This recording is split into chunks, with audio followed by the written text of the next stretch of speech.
Hello students, welcome to the YouTube channel Be Prepare for UGC NET. Don't forget to subscribe the channel and press the bell icon for latest videos update. Well, hello guys, how are you? Hope you all are well and good.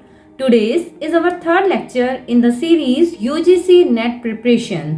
तो आज इस lecture में हम cover करने जा रहे हैं unit teaching aptitude से एक नया टॉपिक जो कि रहेगा ऑब्जेक्टिव्स ऑफ टीचिंग। तो ऑब्जेक्टिव्स ऑफ टीचिंग के अंदर हम पढ़ने वाले हैं ब्लूम्स टैक्सोनॉमी के बारे में, a very very important topic, और साथ ही साथ गैग्ने एंड ब्रिग्स के थ्रू जो मॉडल दिया गया है फॉर द ऑब्जेक्टिव्स उससे भी हम स्टडी करेंगे आज इस क्लास के अंदर।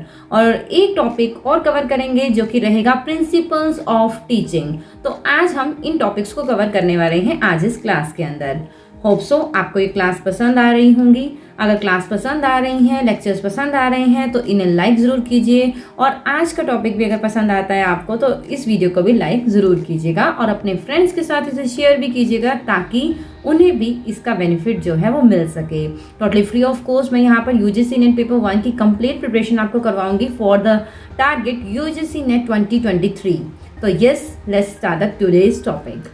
हम बात करने जा रहे हैं ऑब्जेक्टिव्स ऑफ टीचिंग के बारे में। दैट मीन्स टीचिंग का ऑब्जेक्टिव क्या है। अगर हम किसी को इंस्ट्रक्शन दे रहे हैं तो उसके पीछे कुछ मेन ऑब्जेक्टिव तो है ना हमारा। तो क्या एम है उसे हम अलग अलग लेवल्स के थ्रू, अलग अलग मॉडल्स के थ्रू यहाँ पर स्टडी करने वाले हैं। फर्स्ट ऑफ ऑल हम बात करते हैं कि ऑब्जेक्टिव कैसा होना चाहिए। ऑब्जेक्टिव स्पेसिफिक, क्लियर, मेजरेबल और साथ ही साथ आउटकम बेस्ड होना चाहिए। ये नहीं कि हम जो है वो प्रोसेस के ऊपर ध्यान दें, यहाँ पर हमारा मेन फोकस जो है वो रिजल्ट के ऊपर होना चाहिए। इंस्ट्रक्शन ऑब्जेक्टिव्स को कैटेगराइज करने के लिए टू मेन वेज जो हैं वो डिस्कस किए जाते हैं हमेशा से। First of all is the Bloom's taxonomy, Bloom's classification of teaching and instructional objectives. Bloom's taxonomy के अंदर हमने अपने ऑब्जेक्टिव्स को 3 पार्ट्स के अंदर कैटेगराइज कर दिया है। First one is the cognitive domain, second one is the affective domain and third one is the psychomotor domain. Intellectual capability comes under the cognitive domain, our emotions and our emotional state is comes under the affective domain, and our skills are comes under the our training skills, our technical skills are comes under the psychomotor domain. So now we will discuss all the 3 points in detail in this video. First of all, we will discuss about the cognitive domain. We can say that it is a core learning domain. Intellectual capability comes under this domain, and other 2 domains that are affective domain and psychomotor domain is also depends on the cognitive domain. Bloom के according इस domain के अंदर कुछ और categories, कुछ और components जो है वो एड ऑन किए गए हैं इसे और क्लियर करने के लिए। These are the knowledge, comprehension, application, analysis, synthesis, and last one is the evaluation. Now we will talk about the point knowledge. First of all क्या होता है, जब भी हम पढ़ाना शुरू करते हैं तो फर्स्ट ऑफ ऑल हमें स्टूडेंट्स का जो पुराना उसे पहले पढ़ाया गया है उसे रिकॉल करवाना होता है। That means recalling of various facts or information comes under this point. Then comprehension means the grasp the meaning, जो हम उन्हें बताना चाहते हो उस मीनिंग को वो कैच आउट करें, उसे पकड़ें, उसे समझें, तो that is comes under the comprehension. Then the point comes the application. That means कि जो भी हमने उसे सिखाया है, जो भी हमने उसे बताया है वो अपनी एब्स्ट्रैक्ट नॉलेज को अब प्रैक्टिस में ला रहा है, एक्चुअली में उसे वो कहीं ना कहीं अप्लाई कर रहा है। Then we will talk about the analysis. Analysis means जब भी हमने उसे कुछ बताया एक स्टूडेंट को, स्टूडेंट क्या करता है उसे टुकड़ों में समझने की कोशिश करता है। वो अपने जो भी उसको सब्जेक्ट मैटर दिया गया है उससे डिफरेंट पार्ट्स के अंदर डिवाइड करता है। दैट मीन्स वो उसे समझ पाए हर एक हिस्से को, जो भी नॉलेज उसे हमने दी है। Then next point is the synthesis, that is opposite to the analysis, because synthesis के अंदर हम एक्चुअली सारे पार्ट्स को जोड़ के एक नया पिक्चर ड्रॉ करते हैं कि एक्चुअली आज हमने क्या पढ़ा है, क्या समझा है, हमें क्या बताने की कोशिश की गई है। तो दैट मीन्स जहां पर एनालिसिस के अंदर हमने पूरे मैटर को टुकड़ों में डिवाइड किया और सिंथेसिस के अंदर हमने उन सारे टुकड़ों को जोड़कर एक नया टॉपिक जो है कंप्लीट टॉपिक पिक्चर जो है वो रेडी कर ली अपने माइंड के अंदर। Then last point is the evaluation. Evaluation that means now we are judging the position, the material we shared. तो हम उसे जज कर रहे हैं कि अब सामने वाले ने कितना गेन किया, इवेल्युएट कर रहे हैं अब इस प्रोसेस के अंदर इसे। एंड इसी के साथ एंडरसन जो कि ब्लूम के ही फॉर्मर स्टूडेंट रह चुके हैं और साथ ही साथ डेविड क्रैथवोल ने भी कुछ कंपोनेंट्स बताए हैं इसी कॉग्निटिव डोमेन को लेकर। देखा जाए तो ये कंपोनेंट्स भी ब्लूम्स टैक्सोनॉमी के दिए गए कंपोनेंट्स के थ्रू ही है, बट इसकी कुछ रीअरेंजमेंट कर दी गई है, कुछ चेंज कर दिया गया है। जैसे हम देखें, फर्स्ट ऑफ ऑल यहाँ पर पॉइंट दिया गया है रिमेंबरिंग, दैट मीन्स वही प्रीवियस नॉलेज को गेन करना, प्रीवियस नॉलेज को रिकॉल करना, ठीक है। देन दिया गया है अंडरस्टैंडिंग, दैट मीन्स जैसे हमने वहां पे बोला था कॉम्प्रीहेंशन, कॉम्प्रीहेंड करना, समझना, जो चीज हम उसको बता रहे हैं उसका मीनिंग ग्रैस्प करना, यही इसके अंदर अंडरस्टैंडिंग के अंदर आ जाता है। नेक्स्ट यहाँ पर बोला गया है अप्लाइंग, तो हमने भी वैसे वही किया था कि एब्स्ट्रैक्ट नॉलेज को अप्लाई करना रियल लाइफ के अंदर। देन आ जाता है हमारा एनालाइजिंग। एनालाइजिंग के अंदर हमने क्या किया था कि टुकड़ों के अंदर डिवाइड किया था, फिर जो है मैटर को क्लियरली समझा था, पूरे मैटर को हमने टुकड़ों के अंदर, पार्ट्स के अंदर डिवाइड करके समझा था। देन आ गया था हमारा सिंथेसाइजिंग, लेकिन यहाँ पर सिंथेसाइज नहीं आ रहा है, सिंथेसाइज यहाँ पर लास्ट पॉइंट के अंदर कवर कर दिया गया है। देन यहाँ पर डायरेक्टली आ रहा है इवेल्युएटिंग, कि हम सामने वाले को जज कर रहे हैं, इवेल्युएट कर रहे हैं कि उसने कितना गेन किया। और लास्ट पॉइंट यहाँ पर आ जाता है creating. Creating means that means the synthesising, कुछ भी नहीं है, रीअरेंज कर दिया है, कुछ वर्ड्स को नया दे दिया है, बाकी ऑलमोस्ट जो है वो सेम ही है इसके अंदर दिया गया। क्रिएटिंग के अंदर वही होगा कि हमने सारे पार्ट्स को जोड़कर अब एक नया टॉपिक, एक नया पिक्चर जो है वो क्रिएट कर लेना है, ड्रॉ कर लेना है। आगे बढ़ने से पहले मैं आपको बता दूं कि मैं जो भी टॉपिक्स यहाँ पर कवर कर रही हूँ वो एंटी यूजीसी नेट की जो पियर्सन पब्लिकेशन के थ्रू दी गई बुक है, जिसके राइटर जो है वो केवीएस मदान सर हैं, तो उनके द्वारा जो रिटन बुक है वही मैं यूज़ कर रही हूँ पूरी इस क्लास की प्रिपरेशन के थ्रू। अगर आपको कहीं पर भी नोट्स की कमी लगती है, आपको लगता है कि भाई प्रॉपर टॉपिक हम कहाँ से पढ़ें, मैम ने जो है यहाँ पर सिर्फ हमें पॉइंट्स के थ्रू बताया है, हमें रिटन मटेरियल कहाँ मिलेगा, तो वो मिलेगा इस बुक के अंदर। बहुत ही जीवस बुक है, इस बुक को अगर आप परचेज कर लेते हो तो मैं आपको गारंटी देती हूँ कि आपको किसी और नोट्स की जरूरत ही नहीं है। 99% जो है वो आपको इस बुक से ही सिलेबस और क्वेश्चंस जो है वो पेपर के अंदर मिल जाने वाले हैं। और एक और बात, ये कोई भी पेड या प्रमोशनल वीडियो नहीं है, मैं जो है वो पर्सनली इस बुक को पसंद करती हूँ, इसीलिए मैं आपको यहाँ पर सजेस्ट कर रही हूँ। तो अगर आप इस बुक को परचेज करना चाहते हो तो उसका लिंक जो है वो आपको डिस्क्रिप्शन बॉक्स में मिल जाएगा। डिस्क्रिप्शन बॉक्स के अंदर दिए गए लिंक के थ्रू आप जो है वो इसे परचेज कर सकते हो थ्रू द Amazon।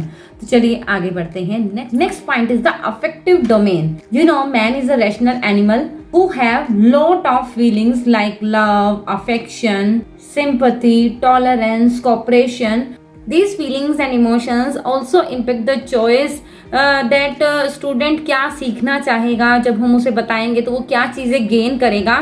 तो यहाँ पर इसीलिए हमारे लिए पढ़ना जरूरी हो जाता है अफेक्टिव डोमेन को भी।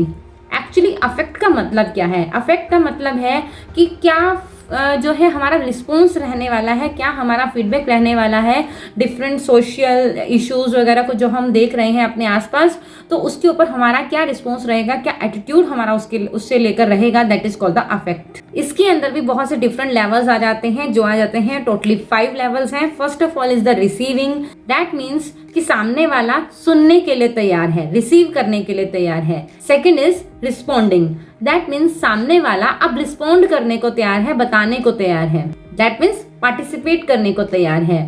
Third one is the valuing, now he और she wants to be involve in it, totally उसके अंदर इन्वॉल्व होना चाहता है। Fourth one is organising, that means अब वो विलिंगली खुद अपने आइडियाज जो है वो बनाना चाहता है, नए जो टॉपिक्स है उसे ऑर्गेनाइज करना चाहता है। And last one is the characterisation. Characterisation means the अब वो जो भी चीजें उसको बताई गई हैं वो उसे अपने करेक्टर में लाना चाहता है, दैट मीन्स वो अपने बिहेवियर के अंदर एक परमानेंट चेंज करना चाह रहा है। तो that comes under the affective domain. Next one is the psychomotor domain. तो साइकोमोटर डोमेन के अंदर हम सिंपली कहते हैं कि टेक्निकल एक्टिविटीज को, टेक्निकल स्किल्स को गेन करना, दैट मीन्स प्रैक्टिस को, प्रैक्टिकल बेस को अब आप गेन कर रहे हो, एक्चुअल में आप उसे अप्लाई कर रहे हो, आप उसको रियल लाइफ के अंदर जो है जो भी आपको पढ़ाया गया है उसे रियल लाइफ के अंदर आप कहीं ना कहीं यूटिलाइज कर रहे हो। तो डिफरेंट टेक्निकल स्किल्स या डूइंग स्किल्स जहां पर आपको काम करना है, वो जो एक्टिविटीज हैं वो सारी आ जाती हैं आपके साइकोमोटर डोमेन के अंदर।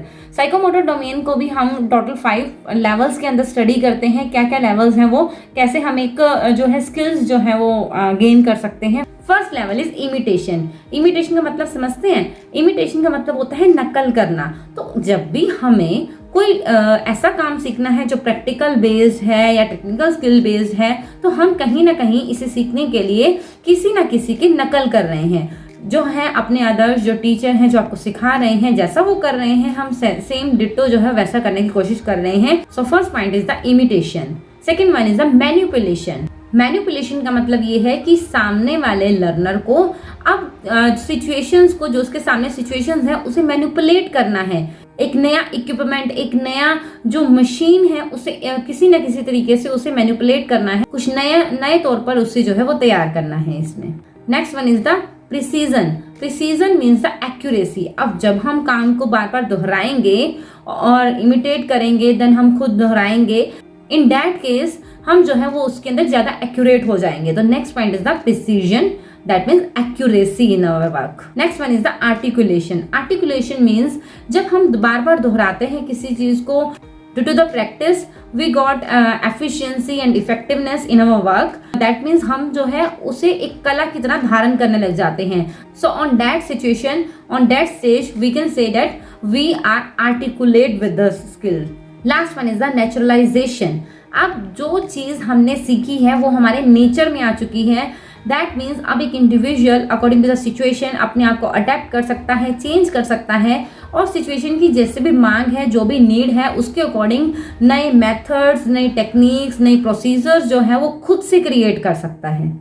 सो अभी हमने लर्निंग के जो ऑब्जेक्टिव्स हैं उन्हें 3 पार्ट्स के अंदर डिवाइड किया, और जो हमने यहाँ पर पार्ट्स किए, इट फील्स लाइक दैट कि प्रोसेस है एक तरह की, जैसे कि फर्स्ट आया कॉग्निटिव, देन आया अफेक्टिव, और देन आया साइकोमोटर। बट यहाँ पर बात करें अफेक्टिव और कॉग्निटिव की, ये लाइन बाय लाइन चलता है। ये कहा जाता है कि ये हमेशा से साथ साथ चलते रहते हैं, और फिर जब हम इसे गेन कर लेते हैं, देन लास्ट जो हमारी सिचुएशन आ जाती है साइकोमोटर डोमेन की, जो हमें स्किल्स के थ्रू जो है वो गेन करना होता है। एक्चुअली हमने जो नॉलेज गेन की है, अब हम उसे करके देखते हैं।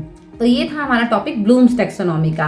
नेक्स्ट हम पढ़ेंगे Gagne and Briggs model of objectives of teaching and instructions. Gagne and Briggs ने भी इन ऑब्जेक्टिव्स को फर्दर अलग कैटेगरीज के अंदर डिवाइड कर दिया है। First of all is the intellectual skills.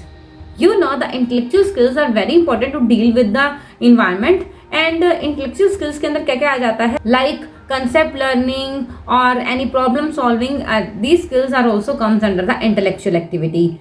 Next one is the cognitive strategies. That means इसके अंदर क्या आ जाता है कि जब भी हमें कोई चीज सिखाई गई है, फर्स्ट ऑफ ऑल हम उसे सीखते हैं, देन हम उसे याद रखते हैं, देन हम उसके ऊपर अपना सोच विचार करते हैं। तो that means the mind games, mind के थ्रू सोचना, ये सब कुछ जो है वो थिंक करना अपने आप के लिए, आपके लिए क्या बेटर है, ये सब कुछ सोचना, that comes under the cognitive activities, cognitive strategies.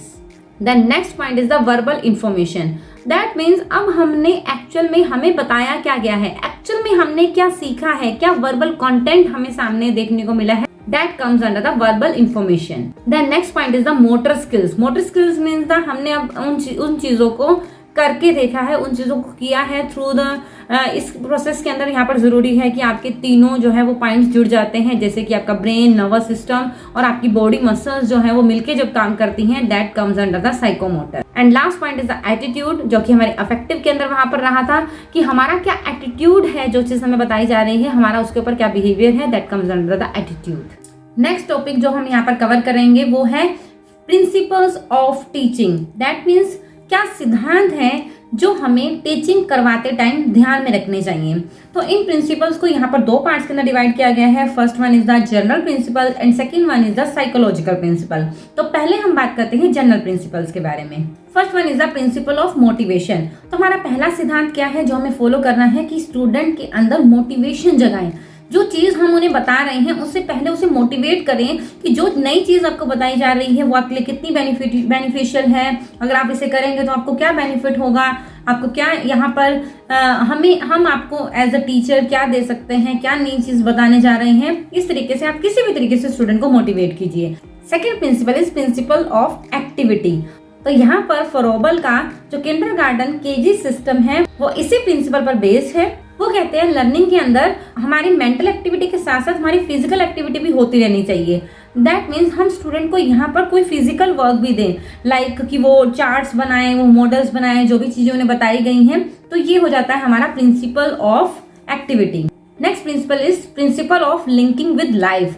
That means जो चीज हम स्टूडेंट को सिखाना चाह रहे हैं उसके अंदर हमें ज्यादा से ज्यादा कोशिश करनी चाहिए कि हम उसे कहीं ना कहीं उसे उसकी लाइफ से जोड़कर दिखाएं, क्योंकि लाइफ एक्सपीरियंस के थ्रू जो सीखी हुई चीज होती है वो हमें कभी नहीं भूलती है और वो हमें ज्यादा अच्छे से समझ आती है। तो ज्यादा कोशिश करनी चाहिए कि स्टूडेंट को लाइफ से जुड़ी हुई फैक्ट्स के बारे में उनको जानकारी दी जाए। Next is the principle of definite aim, कि हमारा एक डेफिनेट एम होना चाहिए। हम अपने जो रिसोर्सेज यूज कर रहे हैं टीचिंग के दौरान हमें उसे प्रॉपरली यूटिलाइज करना चाहिए और जो आउटकम हम चाहते हैं वो आउटकम हम निकाल के रहें, जो उसके ऊपर हमारा मेन फोकस होना चाहिए। Next one is the principle of recognising individual differences. हमें पता है कि हर एक स्टूडेंट एक दूसरे से अलग होता है, तो उनके लेवल के हिसाब से हर एक स्टूडेंट को समझते हुए कि वो किस तरीके से सीख सकता है, उसके अकॉर्डिंग हमें टीचिंग को प्रिपेयर करना चाहिए और हमें उन्हें उसी के अकॉर्डिंग जो है वो उन्हें सिखाना चाहिए। तो इसीलिए कहा जाता है कि बहुत ज़रूरी है जब आप पढ़ाने जा रहे हैं तो आपको उससे पहले अपने स्टूडेंट्स के लेवल के बारे में पता होना चाहिए। Next one is the principle of selection. आपको पता है इस टाइम पर बहुत वास्ट हो चुका है हर एक चीज़, चाहे आप 3rd क्लास के बच्चे को पढ़ाना चाहें तो बहुत सी चीज़ें जो है वो बदल चुकी हैं, बहुत ही एक्सपेंड होता जा रहा है सारा टॉपिक। तो आपको स्टूडेंट को क्या बताना है ये आपको एज अ टीचर खुद सेलेक्ट करना है, जो काफ़ी रेलिवेंट हो और जो अप टू डेट हो। ऐसा अपडेटेड मटेरियल आप स्टूडेंट को दीजिए। Next point is the principle of planning. जैसे कि आपको पता है कि हर एक टीचर को एक टाइम बाउंड के अंदर रहकर जो है अपना मैटर कंप्लीट करवाना होता है, तो इस टाइम बाउंडेशन की वजह से बहुत जरूरी है एक टीचर का सिस्टमेटिक होना, और सिस्टमेटिक होने के लिए उसे प्री प्लान होना बहुत जरूरी है। जो भी स्ट्रेटेजी, जो भी प्रोसेस वो फॉलो करने वाले हैं क्लास के अंदर, उसके लिए पहले से वो प्लान तैयार कर ले कि स्टूडेंट को किस तरीके से, किस मेथड के थ्रू जो है वो टीच करवाया जाएगा। Next is the principle of dividing. That means जो भी स्टूडेंट को बताया जा रहा है उसे डिवाइड करके अलग अलग पार्ट्स में समझाया जाना चाहिए कि स्टूडेंट उसे हर एक पॉइंट को, स्टूडेंट हर एक कंसेप्ट को, हर एक पॉइंट को अच्छे से समझ पाए। Next one is the principle of revision. तो अगर आप लर्निंग प्रोसेस को काफी लंबे टाइम तक रखना चाहते हैं, जो चीज आपने स्टूडेंट को बताई है वो उसके माइंड में काफी लंबे टाइम तक सेट रहे, तो उसके लिए उसको रिवाइज करवाना बहुत जरूरी है। आप उसे इमीडिएटली और रिपीटेडली जो है वो रिवाइज करवाइए जो भी चीजें उन्हें बताई गई हैं। इसके अलावा principle of creation and recreation and also the principle of democracy comes under these principles. Next principles are the psychological principles. अब साइकोलॉजी की बात हो और मोटिवेशन की बात ना हो तो ऐसा हो नहीं सकता। तो यहाँ पर दोबारा से आपका पॉइंट आ जाता है principle of motivation and interest. तो स्टूडेंट को उसके जो भी स्टूडेंट को बताया जा रहा है उसको लेकर सबसे पहले स्टूडेंट के माइंड में, उनके साइकोलॉजी के अंदर उसके लिए इंटरेस्ट जगाइए, उसे मोटिवेट कीजिए कि स्टूडेंट सामने वाला उसे जो है वो समझने के लिए रेडी हो जाए, क्यूरियस हो जाए, और जो भी उसे बताया जाए वो उसे अच्छे से सुने भी और समझे भी। Principal of recreation. रिक्रिएशन का मतलब कि आपको पता है कि बहुत ही लंबे लेक्चर्स जब जाते हैं तो बहुत ज़्यादा बोरिंग हो जाता है, एक जैसी मोनोटोमी से सुन के, एक जैसी टोन से सुन के जो है वो काफ़ी बोरिंग हो जाता है सभी के लिए। तो आप स्टूडेंट को दोबारा से जगाना, एक बार दोबारा से उसको जो है उस मूड के अंदर लेकर आना कि वो नई चीजें सीखने को रेडी हो जाए, तो that is called the principle of recreation. Principle of repetition and exercise. तो principle of repetition and exercise हमें क्या कहता है कि जो भी चीज उसे बताई गई है उसे बार बार वो रिपीट करे, स्टूडेंट रिपीट करे, उसे एक्सरसाइज करे, उसके ऊपर प्रैक्टिस करे। ये स्पेशली जो है वो छोटे बच्चों के लिए यूज किया जाता है सिद्धांत। Next is the principle of encouraging creativity and self expression. That means अब स्टूडेंट को जो बताया गया है वो उसके अकॉर्डिंग क्रिएटिव बने, ठीक है। दैट मीन्स अब वो खुद अपने जो है वो आइडियाज क्रिएट करे, और साथ ही साथ सेल्फ एक्सप्रेशन, दैट मीन्स वो अपने आप को एक्सप्रेस करे कि अब अपने वर्ड्स के अंदर बताए कि उसे क्या चीज बताई गई है। Next is the principle of sympathy and cooperation. Student को सिंपैथी देना, उनको कोऑपरेशन देना, उनका जो है कोऑपरेट करना उनके साथ, ये जो पॉइंट्स हैं वो भी स्टूडेंट की मोटिवेशन के लिए बहुत ज़्यादा ज़रूरी हैं। Next is the principle of reinforcement. Reinforcement का मतलब है जो चीज़ आपको अच्छी लगी है, जो चीज़ आपको लगता है कि ये बार बार करनी चाहिए, उसके लिए जो है सिद्धांत। दैट मीन्स आप स्टूडेंट को आप कोई भी चीज़ दोबारा से करवाना चाहते हैं तो आप उसके लिए उसको कुछ पॉजिटिव स्टिमुलस दो, कुछ पॉइंट रखो कि अगर आप इस चीज़ को करोगे तो आपको ये मिलेगा, आपको ये फायदा होगा। इस तरीके से जो है जो चीज़ उसके लिए बेटर है वो उसको रीएनफोर्स करवाते रहना चाहिए। Principle of imparting training to senses. That means अब स्टूडेंट के सेंस ऑफ ऑर्गन्स के थ्रू उनको ट्रेनिंग देना। वो कैसे कि डिफरेंट मल्टीमीडिया आप एड्स का यूज कर सकते हो, जो ऑडियो विजुअल सब चल रहा है आपके सामने, म्यूजिक भी आ रहा है, वीडियो भी आ रही है, स्टूडेंट भी उसे अच्छे से एंजॉय करेगा। मल्टीमीडिया जो है वो फंक्शंस का, मल्टीमीडिया एड्स का यूज कीजिए जिससे उनके सेंसेस यूज हों और वो अब अगर आप इस तरीके का यूज़ करते हैं तो लर्निंग जो है वो काफ़ी लंबे टाइम तक चलेगी और उसके माइंड में जो चीज़ आपने उसको सिखाया है वो उसको अच्छे से समझ भी आ जाएगी और लंबे टाइम तक वो रिटेन भी कर पाएगा उस नॉलेज को। Last one is the principle of remedial teaching. Remedial teaching जैसे कि समझ आ रहा है, रेमेडी प्रोवाइड करना। अगर कुछ कमी है स्टूडेंट की, कहीं पर वो गलत है, तो उसे वो हटाकर उसके लिए एक प्रॉपर रेमेडी, एक प्रॉपर सॉल्यूशन देना, that comes under the principle of remedial teaching. तो ये थे हमारे डिफरेंट प्रिंसिपल्स, सिद्धांत जो हमें फॉलो करने चाहिए टीचिंग प्रोफेशन के दौरान। सो होप सो आज का आपको ये लेक्चर पसंद आया होगा। अगर लेक्चर पसंद आया है तो फटाफट से वीडियो को लाइक कर दीजिए, आपके लाइक्स की हमें ज़रूरत है। अगर आप लाइक करेंगे तो हम भी मोटिवेट होंगे और मैं भी आपके लिए इसी तरीके से डिफरेंट लेक्चर्स जो है वो लगातार लेकर आती रहूंगी। और ये स्टूडेंट्स, चैनल को सब्सक्राइब करना बिल्कुल मत भूलिएगा, क्योंकि हर रोज 12:30 पर आपके लिए वीडियो आ रही है।